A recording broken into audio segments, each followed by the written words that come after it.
Hello, all truth warriors, and welcome back to the Atlantic Underground. Today's guest had to do something to protect the women and children in the United Kingdom because of the failings of the government and the police to provide its citizens with protection that it needs. The Shield is standing up to where the rest have failed, and it's a very great honour to have with me today a man paving the way. Hello, Chris Hargreaves. How are you today, sir? I'm very good. Glad to be here. It's No, I been a really while since I've appreciate. done a podcast, so I'll come on yours first. Sounds great. Hopefully, it's one of many to come. Now, I've seen with my own eyes the problems that the UK have faced. And I left with my children 14 years ago because the writing was on the wall. I'm coming back in 2026 and I'm going to change things. And I believe that Shield is going to be part of my pathway forward, along with politics and many other things. So tell us, please, Chris, how Shield works and what it's about. How Shield works, you'll just start with the business side of it, the inner runnings. I understand from other businesses and obviously my old lifestyles of battles and critical thinking. I had to really sit down with a lot of pieces of paper and face this problem, the problem of predators thinking they can just come and do what they want on the streets. No law, no order, no nothing, even in broad daylight. And so I investigated it on a deeper level. Obviously, I went through it as a child and with my sister as well. So I've been around it. I've seen how the system worked. I've seen where kids were getting let down. And I've been brought up in that system, and then also spending a lot of my working life working with victims. Pretty much all my working life working with victims. So I've been around it pretty much all my life. So I've got a good sense of it. Um, and like everyone else, sat there waiting. Well, someone's going to do something. And this is before all the boats, it's been there. Yeah. And understood that prevention is the way as all we can do without the rights that the police have got. Yeah. And we can't just sit and wait for someone else to do our job. That's not a man's role. Oh, well, they'll do it. That's a weak man. Oh, they should be doing it, but I'm just going to sit in my couch and do nothing because they should be doing it. Oh, we pay our taxes. That doesn't matter to me because there's young girls getting abused, their innocence taken away from them. So I had to sit there, put a big plan together. I couldn't just hit it one way. I had to really understand. Now, from a lot of my experience, a lot of my what I seen with my physical eyes was other girls grooming the girls, not what everyone thought online. And I mean that does go on, obviously. So a big key for me was education, and that's always so I've had to really make sure the image is as clean as possible. So obviously get into the education system. But having community presence, having the general public at the call for the men to stand up.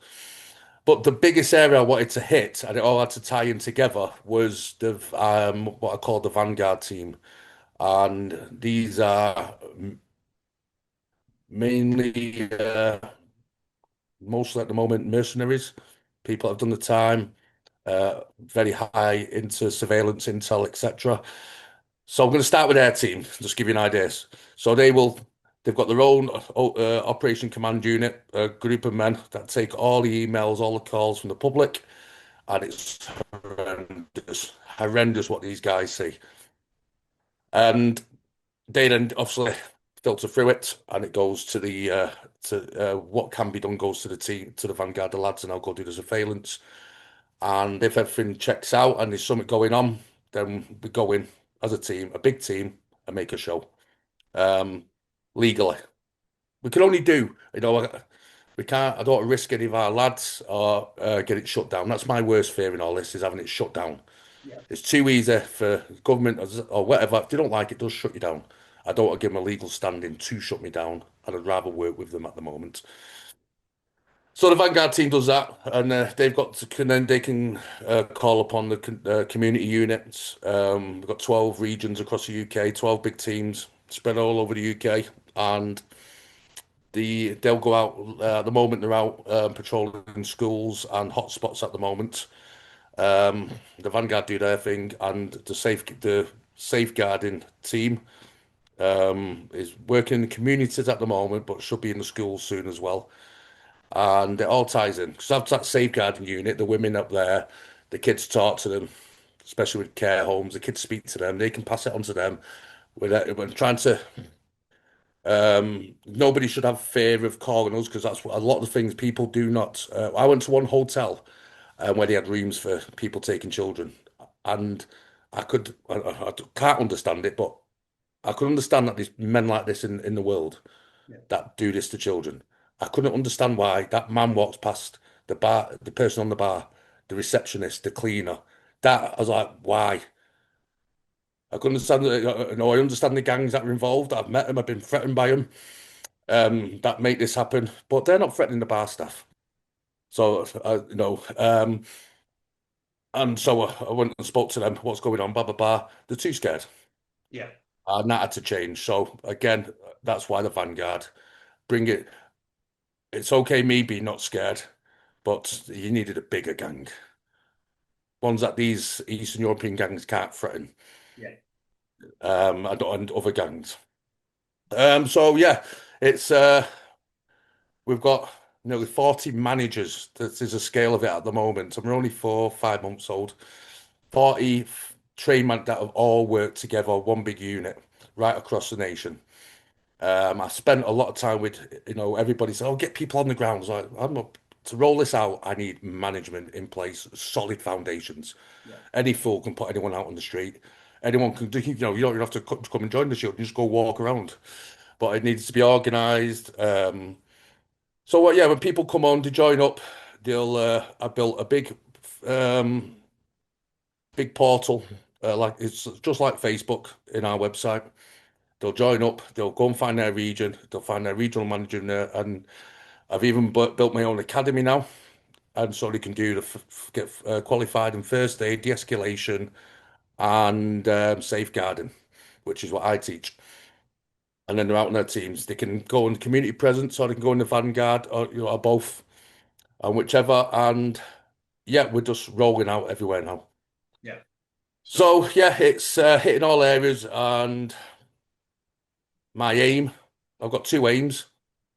First aim, make nowhere safe for these predators. yeah, Make it okay that anybody can come and talk. The kids can come and talk. They don't want to talk to the police. I understand that. They don't want. Nobody trusts the government. The government, you can read what you want on the news and all that, but the streets don't trust the government. no, They're not there. So it's providing that we're doing it with the community, you know. And providing that place where, the girls can come and say, you know what, I'm a bit worried about my friend. She's doing this with this guy, or the neighbours, because everyone stays quiet. Everyone knows what's going on, but they stay quiet because they're scared. And it's to show, no, you know what, it's the community here. It's not them and us, it's we are you. We're all together. Um, so yeah, I've had to piece loads of 18-hour days. I've literally not had a day off since we started this. Piecing it all together. Got some great teams, some great support now, some great businesses coming on board. Now they've seen it's all legit and all been done properly. We're not. Yeah, so that's it's a lot, but everyone's fully insured, fully trained up, and you can just literally take from joining now because you got to get a full DBS check as well. Um, this was part of the education system. I've had to build working for the education system, so everyone's DBS checked, everyone's checked out, everyone's professional, everyone's acting with a code of conduct. We're not here just messing about. We're not going anywhere. So the first aim is obviously leaving nowhere safe for these predators, yeah, no matter who they are, what rank they are, where they are, even if they're the prime minister, you will not be safe. And the second, I said from the beginning, we are always going to have predators, always will. yeah, The police, I've seen them, and they'll arrest these. They don't like it. I've spoke to so many police officers recently, and they're all the same. They don't like it, but they're being told to let them go. Yeah. Now, as I built this as a CIC, I got a lot of stick from that. Nobody understood what I was doing at first. I built it as a CIC, a safeguarding CIC. That means, as we build and as we do what we're doing for the community, it's our, instead of moaning at the government, it's our responsibility to make them accountable. But instead of screaming and shouting at the streets and all both standing at different sides of the road, no one's actually making the government accountable. Yeah. So with a safeguarding CIC, I can go for a juridical review. I can take them court and about the sentencing, about them getting out, about letting these predators out on the street. So it's hitting it legally as well as being on the street. So yeah, it's a lot, and each part of that I can go into for miles and miles. It's a crazy lot of stuff going on, but thankfully a lot of great people. You know, there's a lot of business people, which is what it needed. Yeah. It was the guys that were phoning, Chris, a guy that runs a beard company. He's like, I'm busy with my work, but what can I do? Yeah. I haven't got time for patrol, but can I do a few hours? Can I give you business advice? Can I manage this area for you? Can I do this? And nurses and just such an array.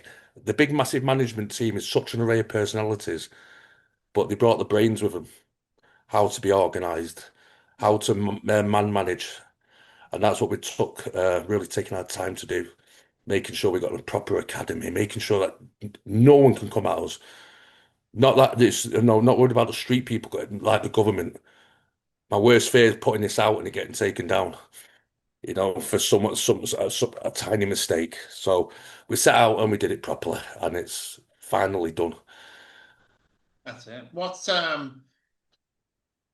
spurred this into existence? What was the moment you said enough is enough? And that's where Shield, the idea of Shield, was hatched at that point. Because there must have been a point. It's like you got to it and you said, right, I need to do something in the UK. I need to make a Mm. change. There was that turning point in your life. What was that? Well, so I mean, there's quite a few. I think you understand a bit more about the spiritual path than most. Yeah. And if anybody's watched any of my stuff, I've been healing a lot of my wounds for many, many years. Healing what the trauma did to me and what the actions it was putting me into in life, which I knew weren't me. So I've been on a very big journey, learning shamanism. I've been all around the world, working with some great masters. Now, obviously, I always felt guilty about not being able to protect my sister, because I was taking beatings every day, and I thought that was over and done with. I thought, oh, it's all right. I'm getting beat up. All my brothers and sisters are safe. So a couple of years down the line, well, yeah, probably a little bit down the line, found out that my sister was being abused afterwards. Being the older brother, that hit me hard. And so I've always carried that, and a lot of my spiritual journey is about releasing that. It's like you're not to blame, but as a man, I was like, no, so I carried that. So that was probably that fire that was always in there, and even in my journeys around that, it was always, no, you're gonna keep that, Chris. You're gonna need that. I'm like, no, I want this to go. I'm like, no, you're gonna keep that. You're gonna need that for years and years through my journeys. We're not taking that away. Um, but then there's loads, there's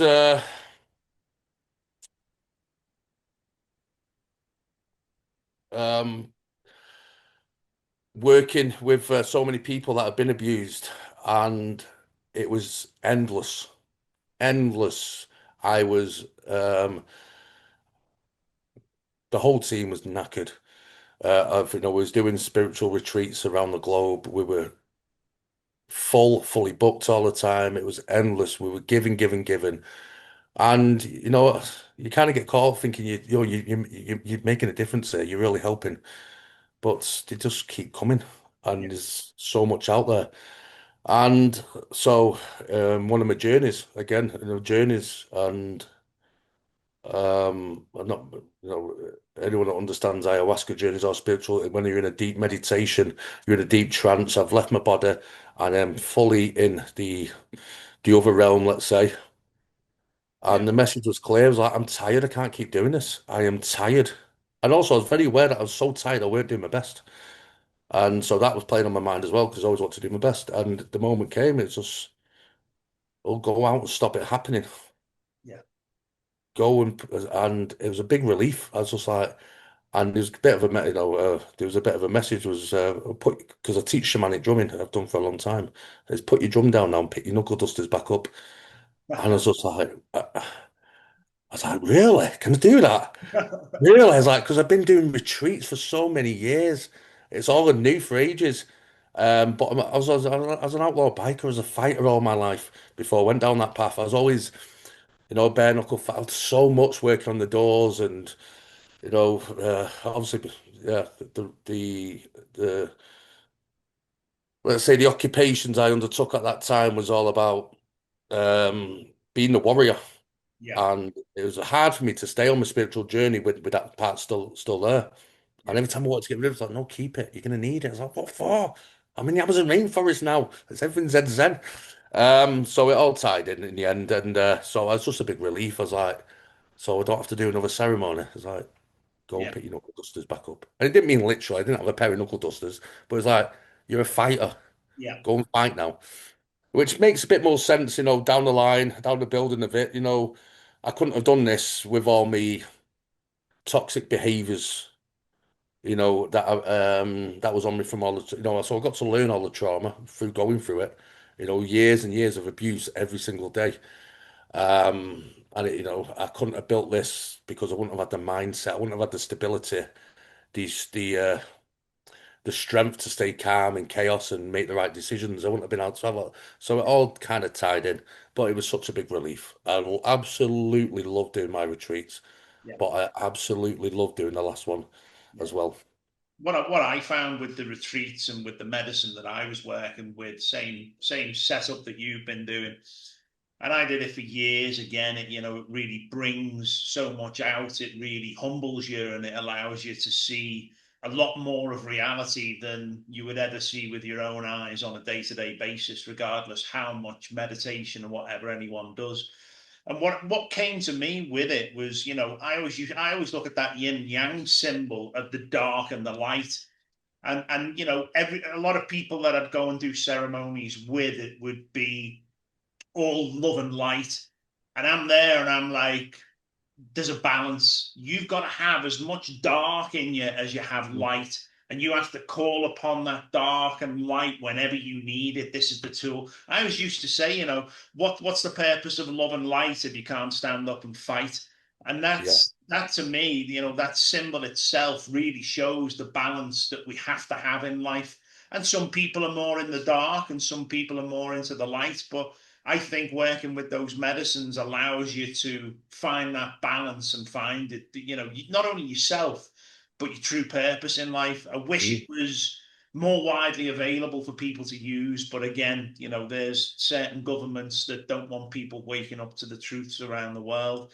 Now, speaking of the kind of people that are involved with this, what kind of people are you looking for? What skill sets in people are going to be really key for them to get involved with Shield for it to work?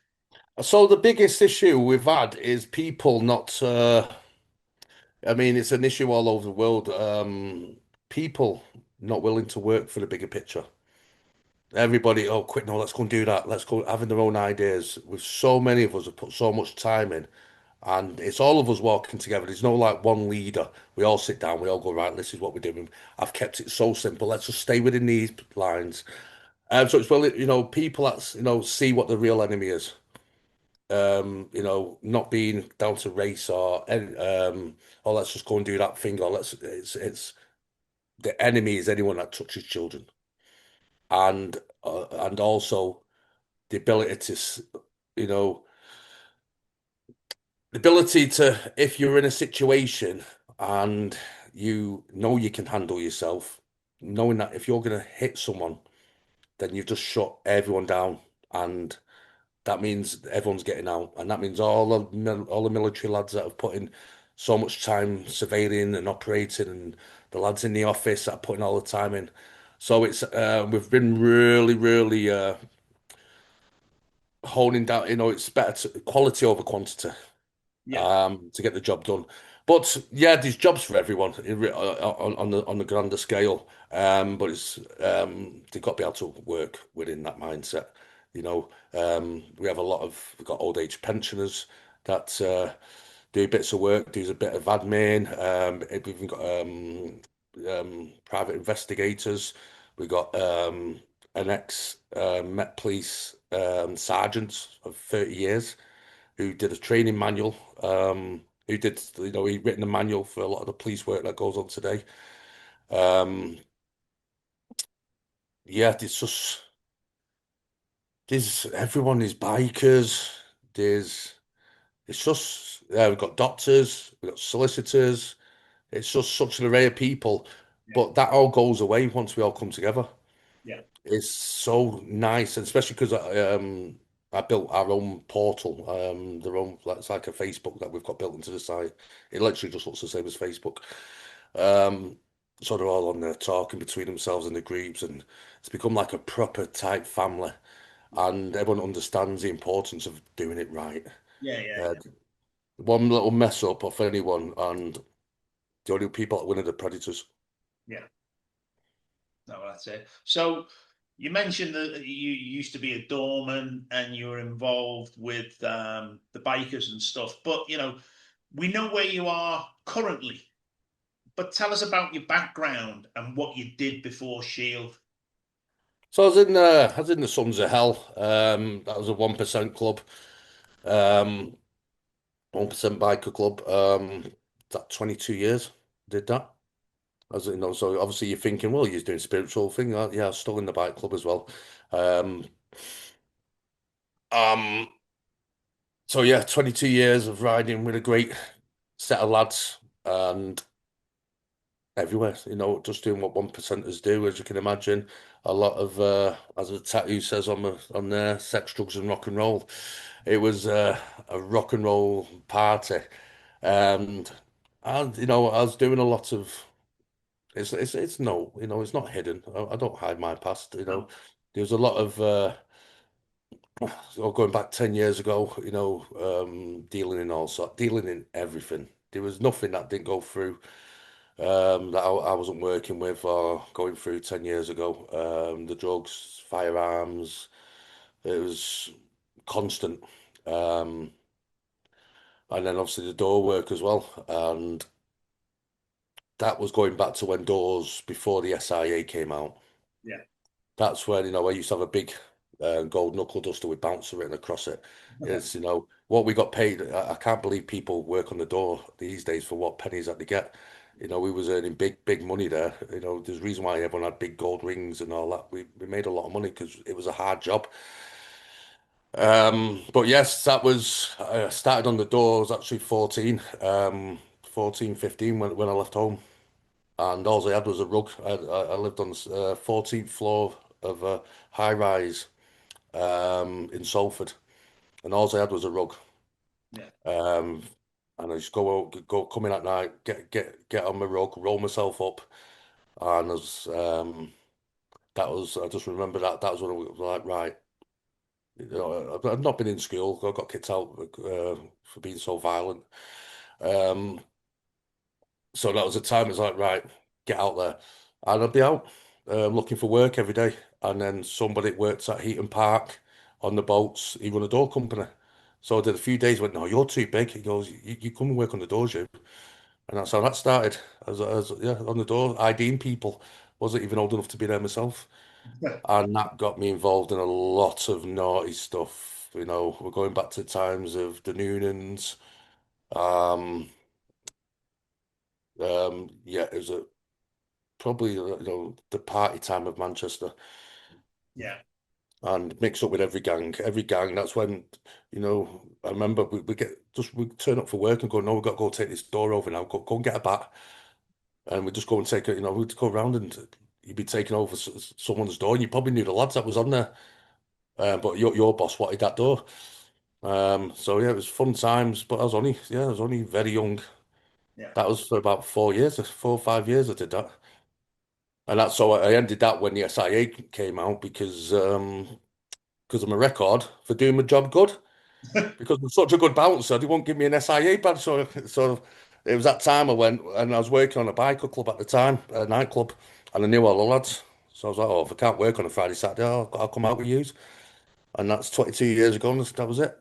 Wow, that's cool. So going back to the UK now, is the fact that the diversity, equity, inclusion has been pushed so hard in the government attachments, like the police, now led to them being so weak that they just go after the general public for the likes of the Facebook posts rather than tackle the crime and the attacks that we're seeing every day on the streets. Do you think that this has been deliberately watered down within the police, that they are now employing people who are not of the ilk that it should be? Because, you think back to when we were kids, you had to be 6 foot or bigger to be a policeman.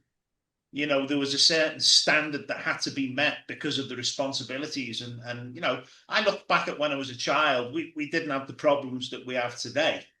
But do you think this has been a deliberate wind down within the police department? My wife sent me a video the other day and she said, "Look at this." She said, and it was one of the pride parades and all the police are gyrating and dancing. And I'm just like, this would never have happened when I was a child. This isn't what the police used to be or what they were about. What do you think the shift has been with the police department in England? And has that been deliberately done through this diversity, equity, and inclusion to weaken them down to a level now where they're just prepared to just go and kick in some old guy, uh, beat him up, go in, take his computer and whatever because his Facebook posts offended somebody? Where do you see that at the moment? So I'm gonna like, there's so many different ways to look at this. I do try to believe that, and I really want to believe that a lot of police join for the right reasons, and a lot of them could really have an impact. I believe the hands are tied. Um, the issue, I don't, as any profession, they're told what to do. I'm brainwashed into certain parts. I do, from what I see, it's getting to more like not a police force, but social services. Yeah, Um, and I personally think the issue always starts at the top, and I don't think politics should be a part of policing. no, Um, this obviously a police officer. If I was to join, I put myself in this picture all the time with this argument, and I really try and understand it from all parts. A police officer did not come to promote any. And I'm not. It doesn't even matter if it's right or wrong. They didn't join to be, oh, let's promote wokeness or let's promote gay pride or let's. They didn't join. They're not PR people. They're not marketers, but that's what they're being used for.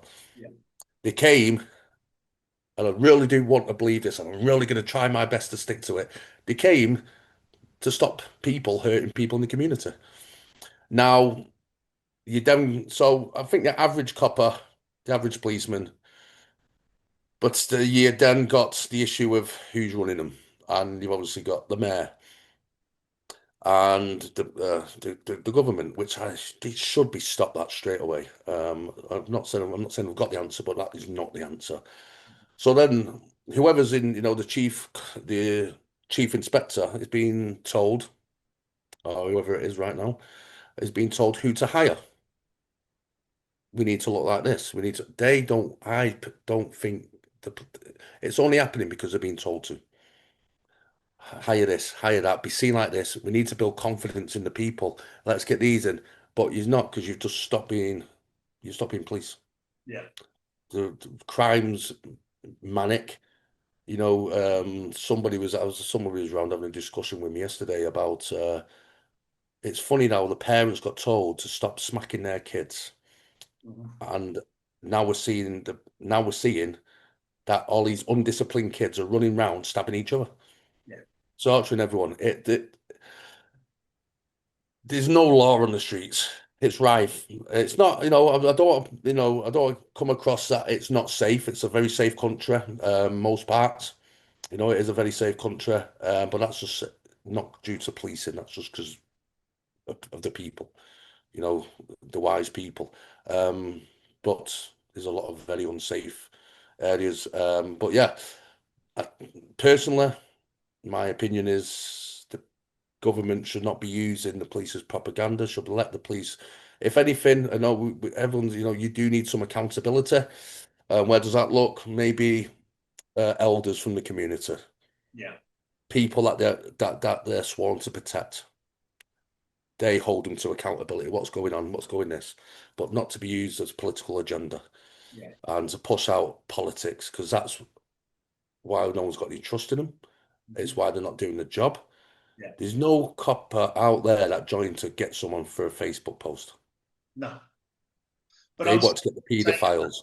Yeah, on saying that, I was made well aware by a good friend of mine that was quite high up in the police that a lot of the recruitment drives for the police do look for psychological traits within a lot of their recruiters, within the people that they want to take in to be police, because somebody who is less empathetic is an ideal candidate for the police, and that to me is completely opposite of what it should be. Yeah. We should have people in the police force that are considerate to the situation, and apply a little bit of common sense to it. But I think the mindset, and as you say, the brainwashing that they've received, means, yeah, no, they're probably turning up and doing things that they don't think is right, arresting people for things that make no sense. But as you say, the orders now seem to be coming up. It's like Facebook censorship, and YouTube and everything. We've lost channels, we've took bans over the years for things we've said. And I'm absolutely certain when I get to England, there'll be things that I'll say there, and I'll get a knock on the door at some point. But I'll make sure that I'm enough educated to have the conversation Mm. with them about the law and what they're actually applying. But it's got a little bit silly there in regards to the crimes that they are prepared to tackle, and the crimes that not only are they prepared to not get involved with, but they're also prepared to cover up. Are you seeing a lot of problems where we're having situations go on? I was reading something this morning about someone who broke into a family's home, poured petrol over them, and set them on fire. Now, nothing was in the news, and the police reported it as a house fire, even though the charges for the gentleman that went in is attempted murder.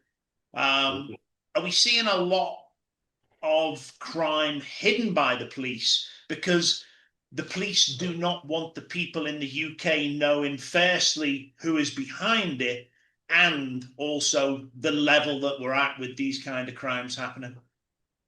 Well, I think it goes, yes, is your answer. Nobody trusts the police because of this reason. And I think the main issue down is disconnection. Wherever these orders are coming from are so disconnected to what's on the ground. Yeah, And it's so easy to say, oh, that's far right, they're spreading hate, they're causing division. And you don't really see that. No, people are watching what's going on. They're seeing, um, if anyone brings up a concern, it's straight label.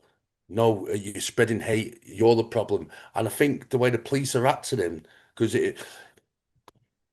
you can tell by someone's persona when you see these videos. And you see some of the funny ones where the cop has got, you know what, mate, sorry, I've been told to come and do this. I'm a bit embarrassed by it. I just need to tell you this. And you can see that. But you can, when there's like the hate that, people coming about hate crimes or spreading an opinion, it's like they're looking at him like you are the enemy. yeah, And they're not seeing that, no, that's just a person where their answers have not been met. They've not been explained. There's a lot of hate, and a lot of it's fake. There is a lot of fake hate being blown around. Hate sells. It's so easy for someone to make a video now, put a bit of hate on it, and all of a sudden they've earned a grand off it. yeah, So easy. Um, but they should.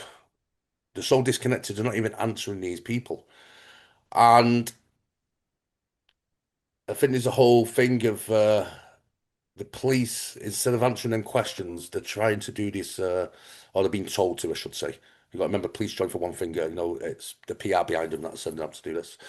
And to go, oh, don't scare the public. Don't scare this. Just say this. Yeah, But everyone's got a camera now, and yeah, it's pointed out, and then it comes out a bit like from my hometown Manchester, the terrorist attack yesterday. yeah, Um, to find out that guy's out on bail for rape. Um, again, it's just one after the other, and there's so much of it happening, and it literally just needs someone to just come and speak to the people, yeah, tell them why hide something, because it always comes out, yeah, and then you wonder why people don't. It's like they go, oh, well, this has happened. Well, let's not tell the public that. Okay, let's tell them this. Oh, they'll be jolly happy if we tell them this. And I'll put that story out because we don't want to cause any stir or we don't want to cause any arguments. And then it gets leaked 24 hours later. yeah, And it's just like, if this is how you're going to treat us. And that's why people are scared now. People are not scared, and people are not scared in the UK. We're fighters. People are not scared of the threats on the street. mhm, People are scared of the people above going, why are you lying to us? And why, why are you allowing all this to happen? yeah, That's what they're scared of. yeah, People will hold their own. They'll always come together. They'll always stand together. British people always stand up and go, well, but they're scared because they've not got trust in the police. yeah, I remember when I was a kid, I remember one copper and he limped. He wouldn't last 2 minutes today, with the new rules, but he limped around. And no matter if he got a hold of you, he got you by the ear, you get a big, massive boot up the backside, take you back to your mum, and then your mum would batter you as well. And you were just scared that, oh no. Um, yeah. But yeah, they've lost touch. It's just very simple. There is, I'd hope, I'd love to see them, it'd take a lot, but I'd love to see police standing in doing what yeah, taking out the paedophiles and taking out what's going on. But then the argument goes the other way. The argument on the other side is a lot of time that they're wasting at protests at the moment. The police are at protests, and so then they're all there. They're not doing that. But then if they don't have the protests, nobody listens to them. yeah, But it's just a big disconnection, and adding up all the dots, the politicians just need to stay out of the police's way. yeah, definitely. Now, are the main core of assaults on the women and children now coming from a massive influx of illegal immigrants or people that have certain religions that have no respect for women in their culture, especially those that will completely ignore the English law and only follow things like Sharia law? Is this becoming a growing problem? And is it their culture, their mindset, their laws, or their religious beliefs that are giving them the green light to go ahead and do this, because it's a completely different way of life in their country to what we have in the UK? I mean, I will say, if you're going to look at statistics, a vast majority are white of these. But yes, there is. It's all over the place. Um, Muslims have been in this country for a long time. Mm-hmm. People from all over the world. Why is it so relevant? And it's like, why is it so relevant now? Now we've also had a few grooming gangs. Yeah, Um, I don't want to generalize because I know there's a vast amount of really good people in these communities. yeah, Um, but you see, when you read the reports of their statements of like the grooming gangs, it is the site. It is the looking down on the white girls. It's kind of, and I'd have to get my facts on this, so I'm not going to hold it. But there was a statement about what was his duty if it was a white girl, and it's what he didn't understand, and the judge understood that. There was something along that lines whispered to me the other day. Um, is it a religious thing? Not more, because you don't see this in Dubai. In fact, if you go to Dubai, yeah, and you do something like this, they will pull. They don't even take you to court. They'll pull you straight out, and the father gets to shoot you. There was no messing about, and a lot of my Liverpool friends that live in Dubai are very open and tell me all about this. And so, is it a religious thing? No. I wouldn't say so. Is it um, ideology through um, coming from a certain part of the world where we're the enemy Mhm. and they're letting in with no due diligence? Yeah, You know, if you let these people are coming in with absolute no checks, yeah, and a monster is a monster. yeah. And you can't blame a lion. And I'm not, I am not, you know, a lot of people, if anyone watches this, they'll think of me, what a call me names again for this, but you can't blame a lion for being a lion. He will No. go out, he will grab. A predator is a predator, but you blame the keeper of the gate. Yeah, What you doing letting him in? yeah, Why was there nothing there? Especially, you know, and this is, I think, what's really hitting the UK at the moment because they're getting branded racist, getting yeah. shouted at far right, you're spreading hate, and they're like, no, you've literally just let some lions in, and they're in schools and they're attacking the women, and it's causing. And there's a disconnection. And when they scream out about it, no one comes down and goes, you know what? I mean, Keir Starmer, when all this started, went, you know what? I'm just going to lock all the hotels for a minute. We're going to do some checks on these people or put them somewhere for, you know, but he went, oh, stop, leave them alone. Nothing for the people.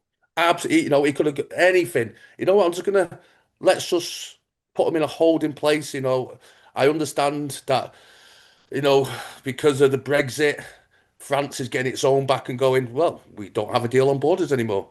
And, you know, France is going to go, let them all in. You know, this is what it's all down to, the border of France and the European Union. Let them all in until you sign this deal. And Stam's like, oh, I can't sign this deal. It's like, because you're trying to screw us. You know, it's all but the thing is, so like, oh, and then well, push them all in then.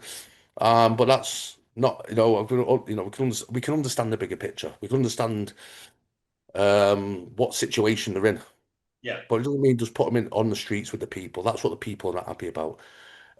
It's okay, you know, I was going to do a post about this today, actually. You know, it's okay saying, oh, well, we've had to sort this out. So you tell that to the girls, yeah, tell that to the women, tell that to the young kids that have been dragged.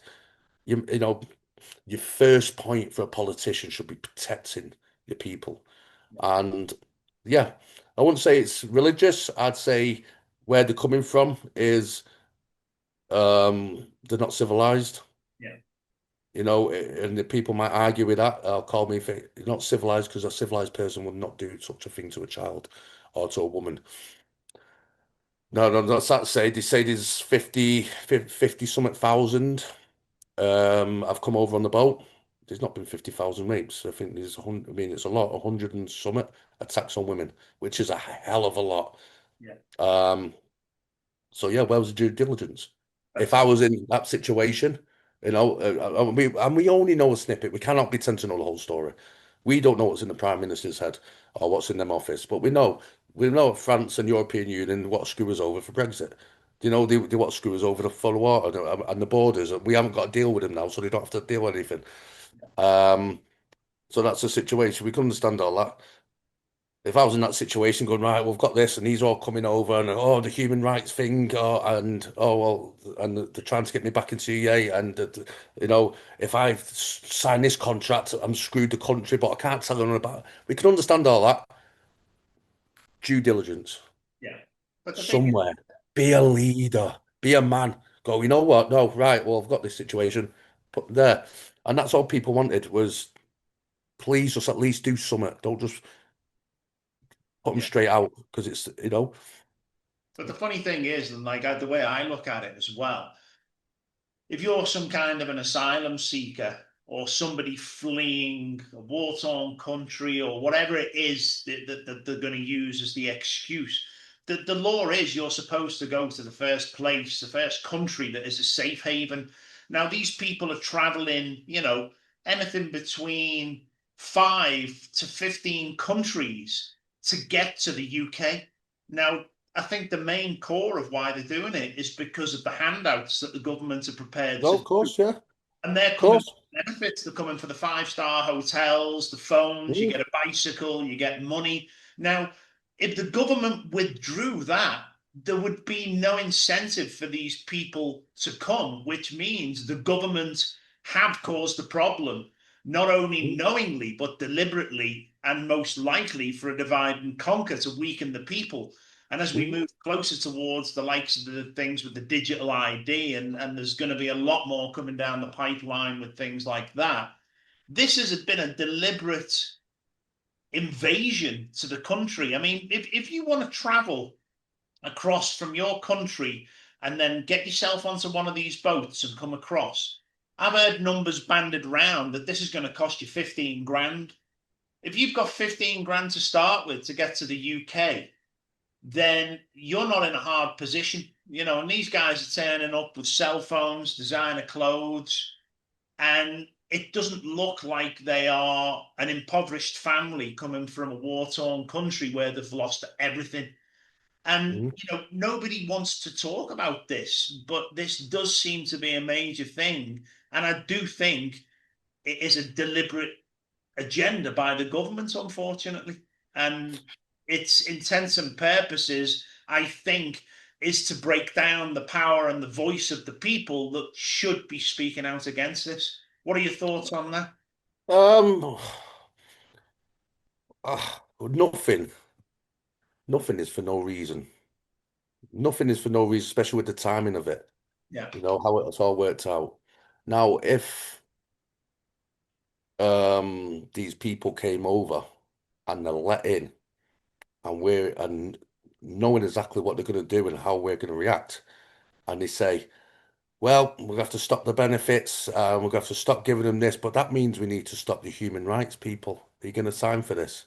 yeah, It's more than the people.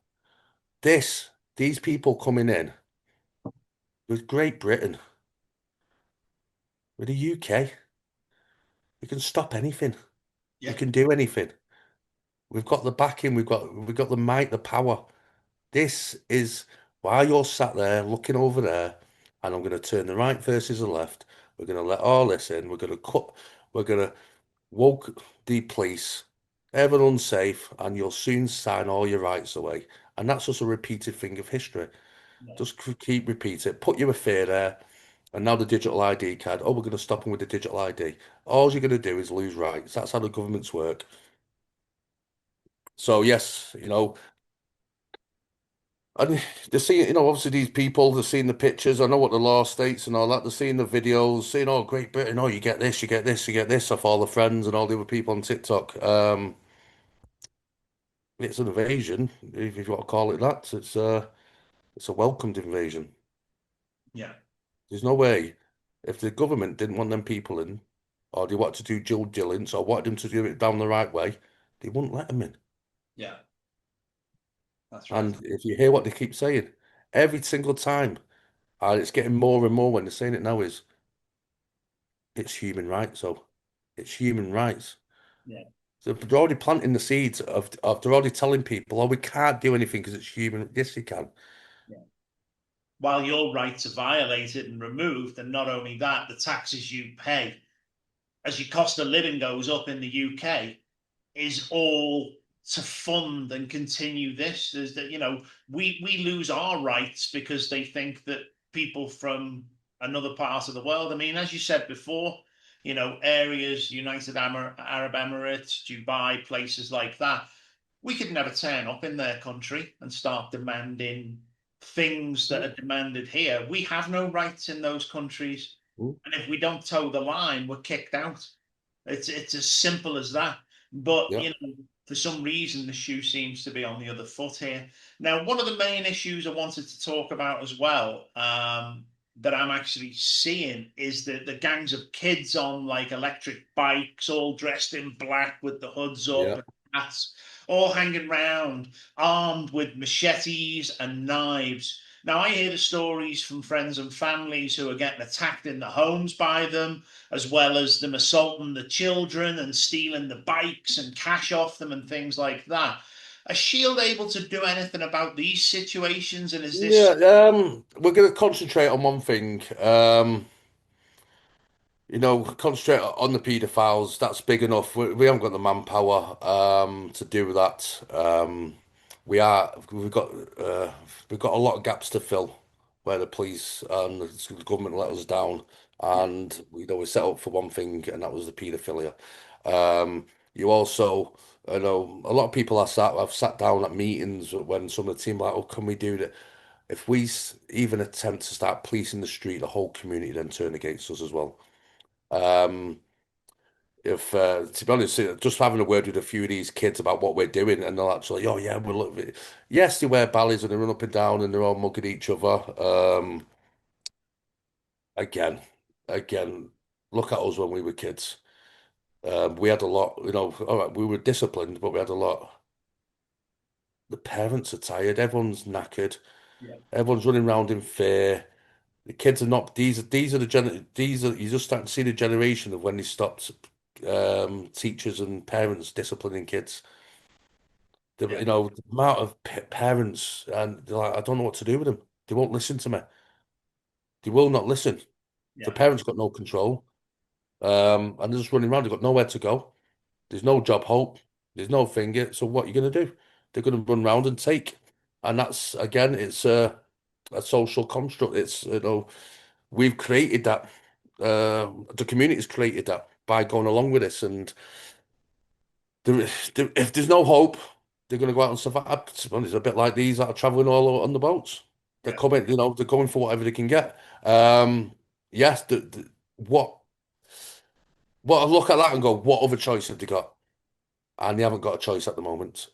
They know, if we knew at our age that the police were not going to come after us, the police won't take us off, right? The only thing that you get your respect is if you go and do that other gang. And your mum and dad are not bothered about what time you come in. Yeah. Your mum and dad are skint. Everyone's working. No one, a lot of people, I can't even afford to put food in the cupboard over here at the moment. Um, They're going to go out and they're going to go, and taxing each other. I mean, if you look at most of them are dealing. And if you see all the attacks, they're nicking each other's, they're robbing each other. Um, what other choice have they got? It's not something we can get. We wouldn't even have the manpower anyway. But one thing I am doing is for them those that do, because it is a big part, a very big part. I feel on what has let communities down is the loss of masculine. It's a loss of direction by men. yeah. And so in the process. We've got two buildings. We've got a big hotel being offered to us and something else.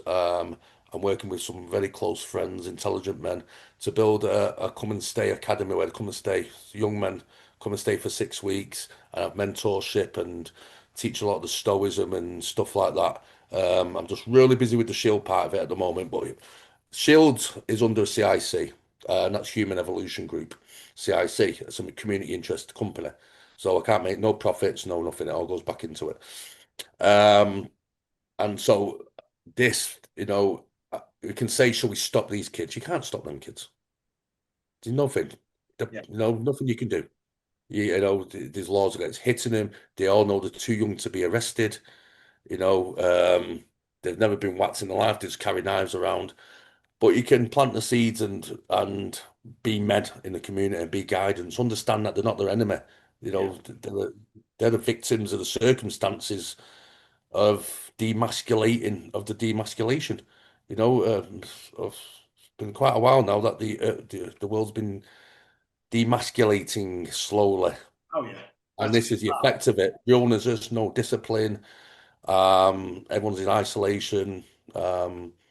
But yes, watching these young lads, um, knowing quite a few to be honest, and some of them for Chris, they phone me for little bits and bobs.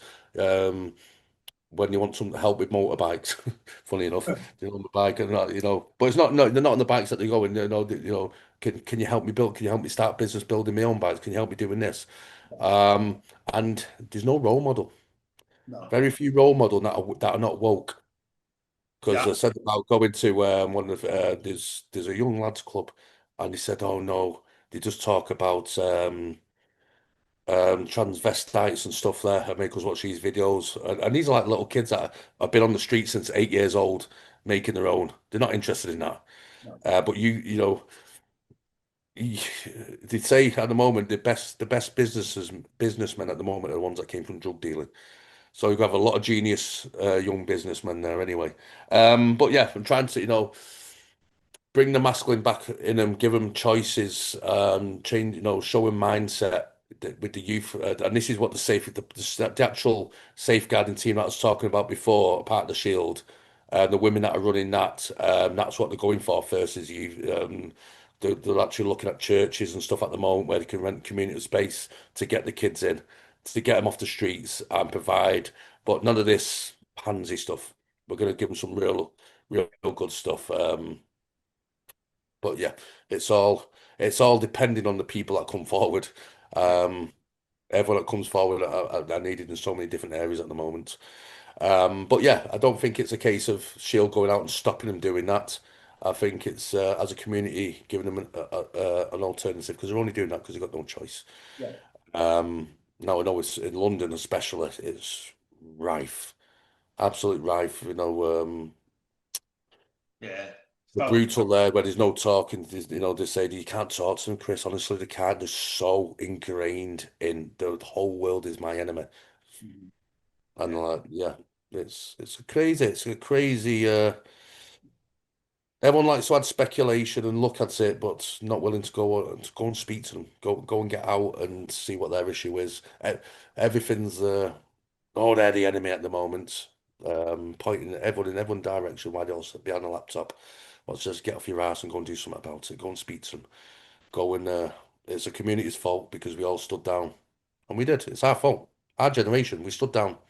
yeah, Stood down and it's time to stand back up again in whatever capacity we are. We need a whole different, in my mind, a whole different leadership government system. yeah. All these But again, we all know what they're in, we know what state they're in because of all the debts and all the money they've printed off and interest, and that's a whole different ball game. They're always the government are there trying to juggle the books, and they've just got us. One government will take off one, and one government will take off, 105 billion, I think it is now, in interest. We've got to find it's just crazy. It's crazy. It is. Now, obviously, you've mentioned that everything has to be lawful, legal, managed, and handled, and which is why you put the structure of the management first before we have people out in the field. But how are the police responding to the work of Shield? Are they against it? Are they prepared to work with you? Do they understand it? Is it helpful to them, or do they just see it as a direct threat to their No, authority? so up to now, we're still in obviously with the guy that we got running Vanguard being an inspector for 30 years of the Met Police, it's Yeah, kind of helped a lot because we've kind of got to know how professional we are with all the training and all the work. And it's not a case of us replacing the police. If the police are underpaid, everything's going to be passed over, you know, everything's going to be passed over. This is why we got so.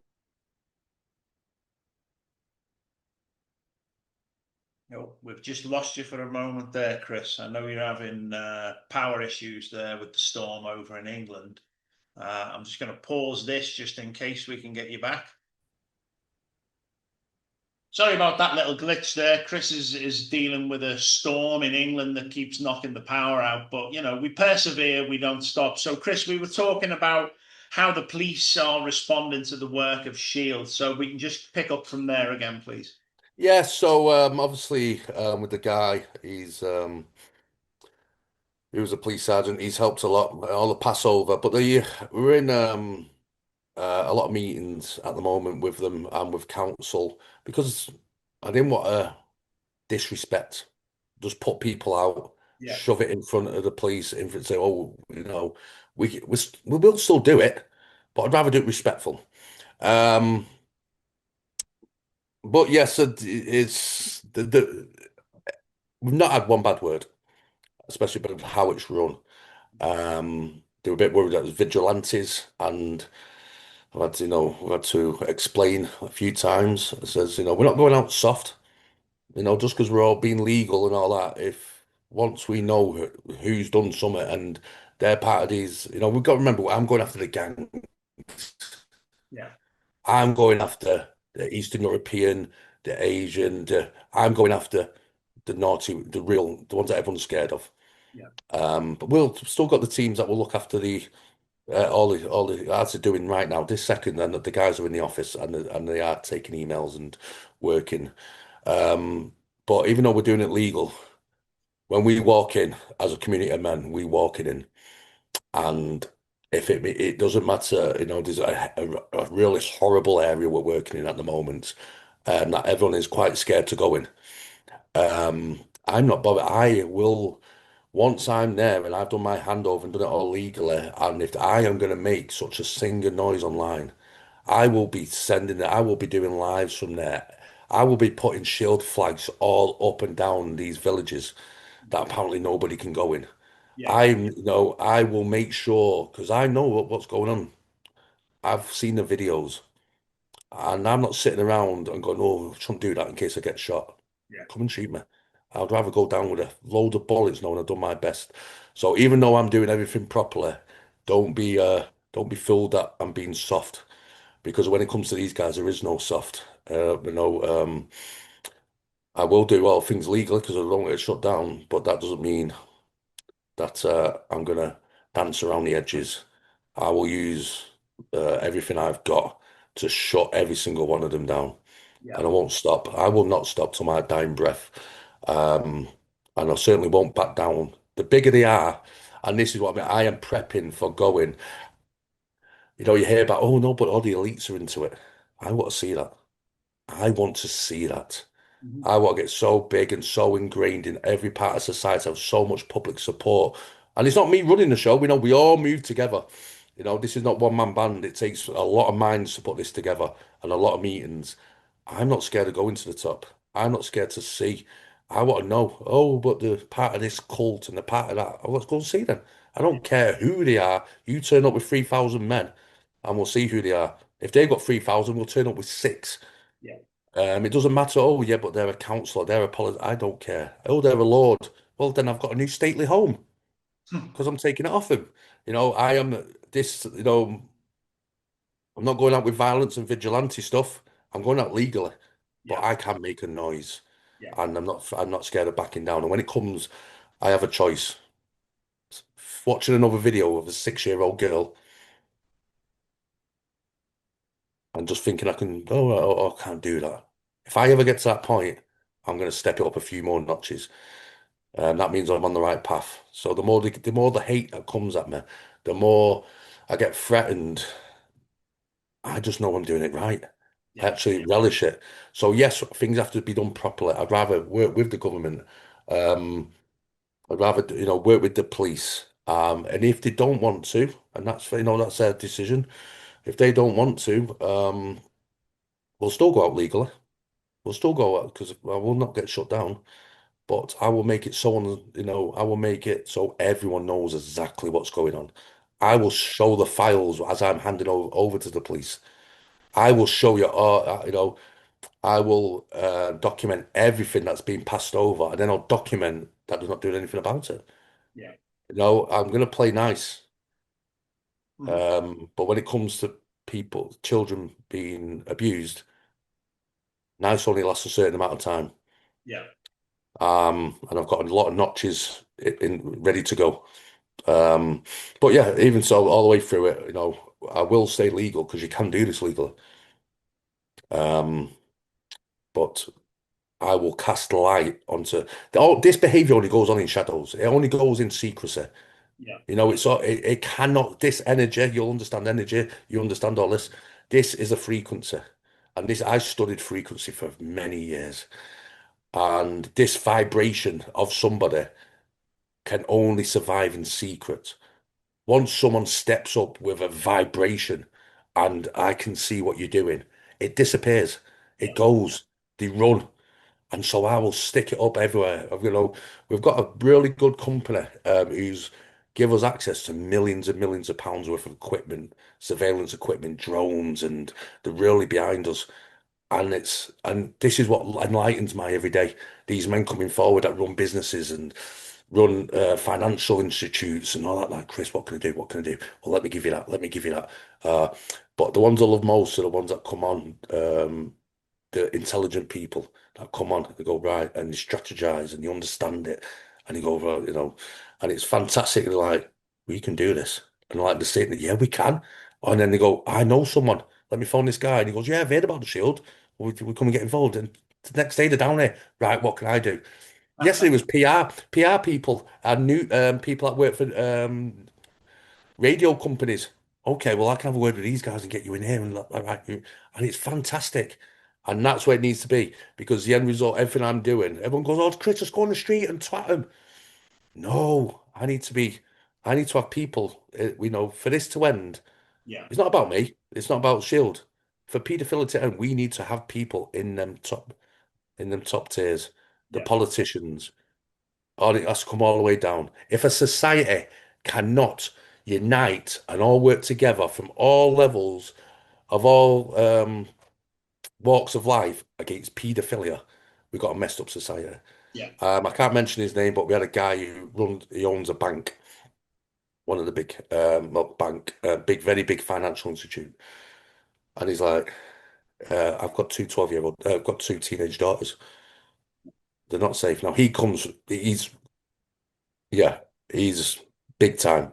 yeah, Um, he's worried about his kids. This is not a council estate thing. This is not a this colour thing. It's not somebody put it only happens to white trash kids that the parents about.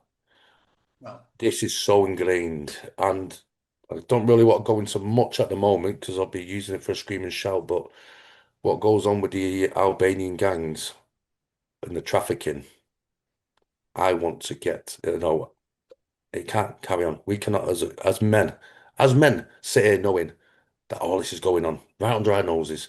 yeah, And if you see the statistics of how many houses, like safe houses for these people, within 3 mile radius of each school, I think the average now is four within a 3 mile radius of a school.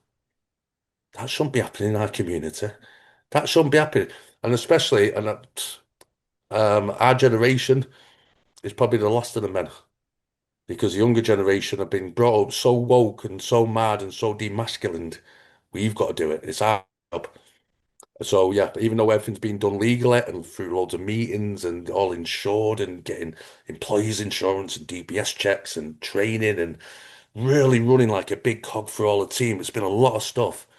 We're not messing about. yeah. I'm That's not backing down. I will walk into any place. And I'm quite known for it in the bike world. I've got a very big reputation for it. I will walk into any place, no matter how outnumbered I am, even if I'm going in on my own. yeah, I always have done. I always will. And if this is what my fight is now. So even though we're doing it all properly, the lion is roaring. yeah. And it's just beautiful that so many people of all walks of life in the UK have gone, let's do this. Let's do it. That's it. It is a time where people are waking up, and as you say, the lions are starting to roar. But how can people join you in their hometowns where they are to help Shield combat the issues? So it's very simple. In fact, you say in the UK, I'll just quickly say I've had meetings with Canada this week and the USA. I have quite a lot with Australia. As soon as it's finished here, we're already having meetings about it spreading out. There's people getting trained in how it works at the moment on the managerial level. But it's very simple. You just go to wearetheshield.com. Um, use a £55 fee. I had a choice. I get a lot of hate for this, so I had a choice. I have a charge end user, the people on the street, because obviously we've got a lot of outgoings, or I charge every volunteer £55, which covers a DBS check, Hmm. which is about because of volunteers, I get it at a cheap rate. Um, but it works out about 25 quid, and then he covers a uniform and it covers all their qualifications that they get. £55 for a year. Yeah, Um, Everything else I kind of fund myself, or off donations. But yeah, you come pay £55. That pays for all the criteria to be met. You you get access then to our Facebook portal that cost me a lot of time and a lot of money to build our own social media site. But yeah, you'll go into that and you'll find your regional manager there. Everyone's in there talking and thinking. Then you got the secret rooms, the encrypted rooms in there where they can talk because it's GDPR. I absolutely hate them four letters. GDPR was when I started business.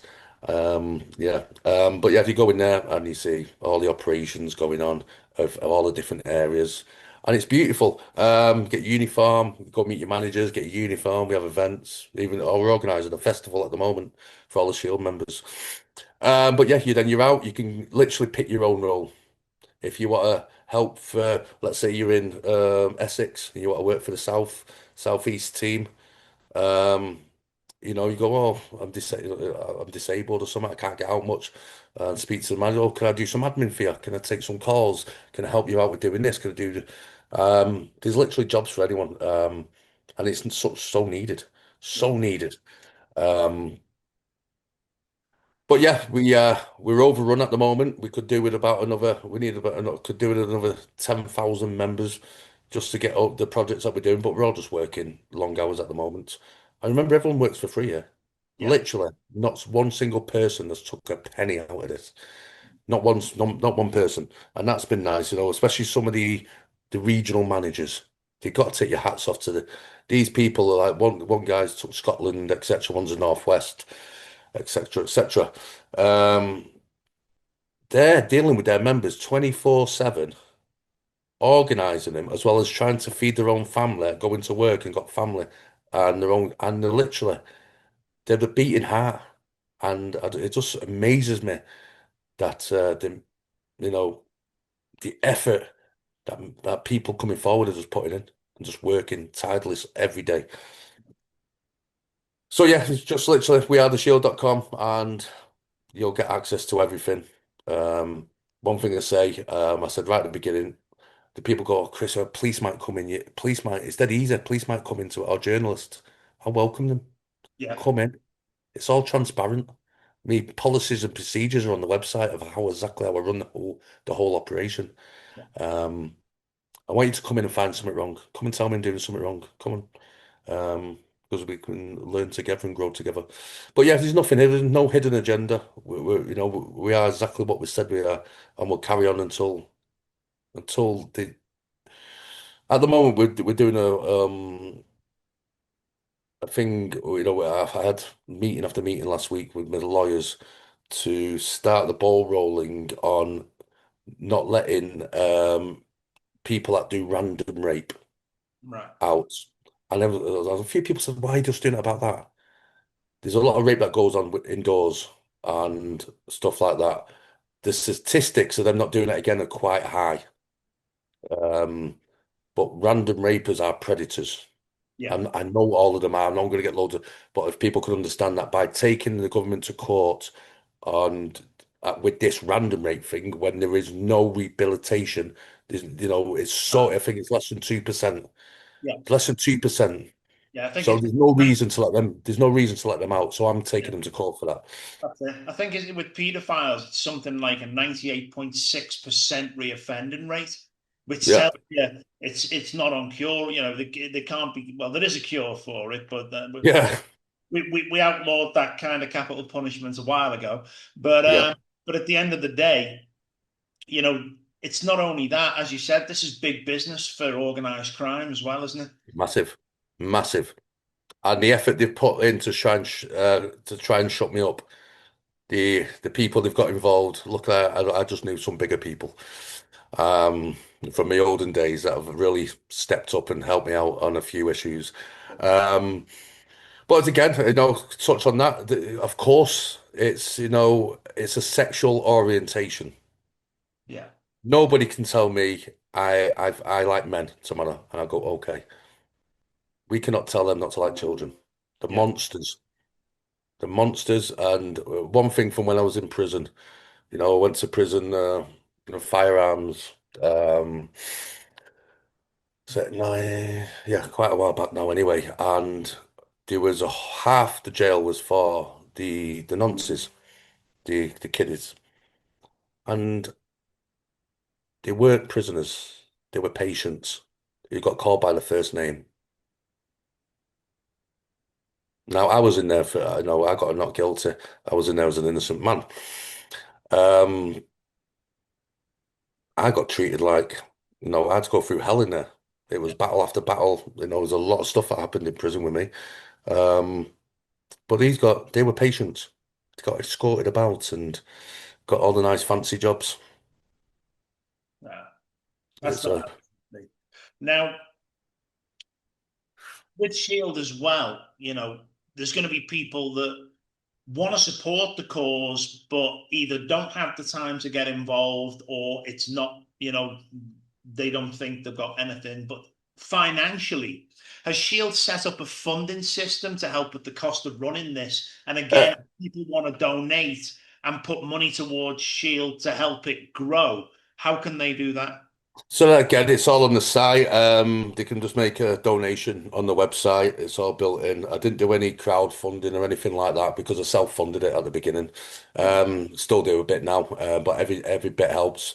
We do get quite a few donations, which helps people don't understand the costs, all the licenses, all the stuff I have to pay out every month, and even having because of sensitive information, even have to buy laptops, phone lines, so it's all GDPR and no sensitive information. It cost me a fortune to run this, yeah, absolute fortune. And luckily enough, the universe, I've not put it, the universe just blesses me. I've never run out of money. Never had loads of money with it. Never had run out, and I just trust the universe with it. But yeah, they can go and donate. At the moment, I am trying to get the girls that work in the office. I'm trying to get them on full time yeah, because they're the beating heart, and I'd rather get them on full time because the volunteers and something could happen, and they could just, if they need to, whatever something in their life. They're not tied to us because they've got to go and get another job. So I'd rather, looking at there's a few. We have a guy. We have a fundraiser that works for us. He's just started moving. But yeah, if you can just donate on the website, there's quite a few options on there. To make regular monthly payments or just one-off donations. But more is like the t-shirts. We yeah, sell merch on there. We only get £2 per t-shirt. Hi, and they are really good quality. But I love seeing people out and about. People beep at me as I'm riding my Harley on the motorway or something, and people beep at me. They go, "Yeah, I'm wearing the shirt." I love the people who are wearing this merch yeah, because it's showing that right. They might not be able to volunteer. They might not be able to go out and do anything because of working, but they're going to so many builders I see with the Shield t-shirts on, and just seeing that is like showing that, oh, actually, it's showing the predators that people are there, yeah, and we sell quite a bit of merch. There's quite a lot of people buy the merch, and the company we sell it dead cheap. I think it's only like 20 quid for a t-shirt, and the high quality ones as well. And we get £2 per one, and that just helps us tick by. Um, but yeah, let's see. There yeah, is quite a few businesses that do a regular sponsor with us, and that's helped. That they've just started, and that's really just helped keep us going. yeah, Um, when we're at that stage now where all the uniforms are being sent out, and yeah, it's all the little fees that nobody sees when starting something up like this because it's never been done before. So a lot of stuff we couldn't even imagine. yeah. No, it is. It's crazy. So let's say you're a person who is in a situation you either know something's going on, as you said earlier, some people might be concerned about the friends, or you feel threatened yourself because there's something going on where you live. Um, how do people contact Shield, and how does it process from when they contact you? What is the protocol that's in place for people to get in touch? So you're lucky to ask me today because this is the first day that I'm putting this out because we've been dealing with a backlog. But the email address, the Vanguard team, the OCU unit I was talking about before, their email address is vanguard@wearethishield.com. The phones for the said team also go live this week as well, which will be on the website. But yeah, uh, everything's data protected, so it has to go through certain systems. But yeah, the lads are in the office. So we to give you an idea, if you want to find the paedophiles in your area, you go and ask the nearest care home. Yeah, They're always the ones that get targeted. So we've been working a lot with the care homes, where we've got big enough teams. Um, and so that's what the lads have all been busy with. yeah, You literally, I mean, it's so reliant that I was actually reluctant to even put it out to the public, because you literally could find everyone. yeah, So if you want to take out organised paedophilia, you go and speak to the care home staff. Them kids, and I've seen it with my own eyes. Um, them kids, the care homes that I've been in, them kids have such a bond, with their care staff in them care homes. Um, they tell them everything. They tell, they literally, oh, that taxi's picking me up. They see the taxis picking them up. And literally, you can just literally annihilate all of it if every care home staff got in contact, which we are doing. We are working closely with quite a lot of them. But yeah, we'll take up the whole system just because these people, they don't really prey on children. They go for the weakest and they go for the care homes. yeah, And this is what I was saying before. A lot of people are groomed by their friends. A lot of kids that we see in situations, it's because of the other kids that are doing it. yeah. And some of the things I've seen with my own eyes through this is it'll break you. Mhm. Yeah. So the Shields team have the power of arrest when they're in a situation. Yes, oh, everyone does, don't they? There's this, um, now, obviously, ours work is about prevention and um, surveillance. We'll never sit there and surveil and let a kid go in, by the way. If we're watching somewhere, we're never going to sit there and let it go, let a crime happen. We're not, and that's what's got me in so much trouble. This is why I have to do things legally now. Um, I've had to really clean up my act.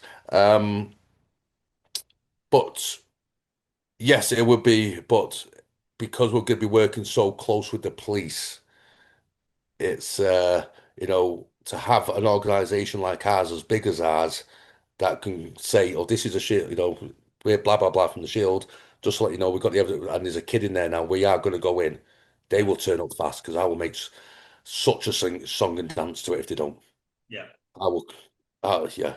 I'm not scared to get. As you probably know, I'm not scared of jumping online and saying exactly what I feel. So let's get back to something a little bit different, a little bit back towards the spirituality things as we wrap things up here. There is a word taken from ancient Greek and Roman philosophy that emphasizes living a virtuous life of rationality, wisdom, justice, courage, and the temperance to achieve an inner tranquility and a good life by focusing on what one can control and accepting what one cannot. Would you say this word is key to your ethics and values? Yes, this is my whole life. As someone that obviously being brought up with a man that just abused, I wasn't brought up with a role model. And spirituality is great, fantastic to find yourself in, but it's not rooted in the real world, a lot of it. And that's where I found Stoicism.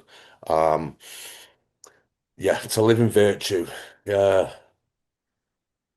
if I had one wish, I literally, over everything else, if I had one wish, it'd be that every man studied Stoicism. I'm actually just finishing my book now on it to explain it all in modern language for a lot of people, because it's how passionate I am about Stoicism. But to live with the wisdom, to live in virtue is living with wisdom, living with courage, justice, temperance, um, by your own heart, not by what society tells you to do. Going by your own moral compass. And everyone's different, and accepting that everyone's different. But I know this is wrong. A bit like I know it's wrong to sit at home and do nothing while I know there's children being abused. Yeah, I know wrong, even if I can only do an hour a week, I know I should be doing that and living by that moral compass, not by what everyone else is screaming and shouting, yeah, but more so critical thinking, stoicism. The stoicism actually comes. It was actually a guy called Zeno, the Stoic, and Stoicism comes from the name of the porch that he was teaching at the beginning, and because everyone sat around this little porch in a busy street, they all got named the Stoics. It's but a lot of it came from Socrates, and it's about questioning everything, questioning the statement, question if your prime minister's putting something out there, question what that guy on the far right's saying and what that guy on the far left is saying. What's the words he's using? What do they mean? What's the definition? Question where did he get that from? Question everything and go by your own moral compass. Um, but yeah, it's just passionate to me. I could talk about so many great philosophers. Obviously, my favourite Marcus Aurelius, probably the king I class, um, who written that beautiful book of meditations. Every man should listen to it. You can get it free online on YouTube, anywhere. He was just writing his thoughts. He was a Roman Empire. He just written his thoughts. He was never meant to be published. And any man, I've read it over 1,000 times. I've got quite a few copies. Um, with different perspectives on it. And I would say that is the modern Bible for any man. Yeah, Every man should study that book. And if he doesn't understand it, Google it or something and read it and understand his every word of, again, what can I control in this situation? Put my effort into that part. yeah, What's true in that? Why I'm putting my effort into it? Go forward. Go. Be good to your people. Be good. Be kind. Do you right for other people if you can do. yeah. Um, Something balancing you. There's so much I could talk for hours on Stoicism. I could, yeah, I could literally do you 10 podcasts on Stoicism. I was going to say we should probably do a podcast on that at some point. Yeah. I'm going to wrap this up now. Is there anything you want to leave us with that is key for people to hear before we finish today? Do your bit. Don't we as a society, we've got into the blame game Yeah, and blaming everyone else for not doing something or the world's rubbish because of that. Do your bit. yeah, absolutely. Wherever you fit, whatever's, and I don't just mean what I'm doing, whatever's important, again, like Stoicism, whatever's important in your own heart. Because I know for a fact you get 7 minutes when you die. And I've died quite a few times when I was in the Amazon rainforest. Yeah, And when you leave your body, you've got 7 minutes to look at who you are and then look at what you've lived your life like. And you see the disappointment in your potential and where you could have done good in the world. Every single one of you is going to have that 7 minutes. yeah. Go and be proud. Go and do something to be proud of. Go and live by your moral compass and don't back down to anyone. Yeah, that's it. As I always say to people, we came here with a purpose, and although we're not given that purpose when we're born, it should be everybody's life choice to discover what they are here to achieve, because we're all Mm. here to achieve great things. Don't settle for second best. Become everything you can be and support what is morally right around you. I believe that standing together and moving forward, we can change the world for the better. I think we're at the cusp of a breakout point where we will see change. It might get a little bit dark and rough before we get through it, but if we all stand together and we all support each other's efforts, we can make this difference. We can make this Mm. change. We can remove the bad actors. We can remove those that work in the shadows, and we can bring certainly a world and a lifestyle to the people that they truly came here to achieve, and then the future generations can carry that light forward and experience the life that we are meant to live, and certainly not one that is fraught with horror and fear and starvation and poverty. This isn't what we're here for. We have options, but we do need to stand together, certainly in a world which is very prominently pushing divide and conquer. We're all under the target of tyrannical governments, and we're all under the targets of some very sick, horrible people out there. We're going to make a difference. I'm going to make a Yeah. difference when I come back to England. We spoke about that a little bit earlier. As we And always say, the key point to it is everything that's built based off fear. If you're worried about something, you're fearing it. That's the distraction. yeah, yeah, that's it. Fear is something we can all conquer and Yes.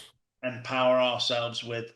Chris, this has been absolutely fantastic. I'm sure there's a lot more to talk about, and we'll hopefully get you on again in for future episodes, updates of what's going on with Shield, and just to let the world know we can make a difference. As we always say here on the Atlantic Underground podcast, believe nothing and question everything, which was your ethos on the critical thinking a little bit earlier. But once more, thanks for what you're doing. We really appreciate it. When I get back into England next year, I'm going to get involved. And yeah, we're going to make big changes. We're going to make people feel safe, and we're going to take it back. We're going to make what has clouded the judgment of many become clarity. So thanks again, Chris. We really appreciate what you're doing. And anybody watching this, share this far and wide. We need as much support as possible. Thank you. Thank you very much. Cheers, mate.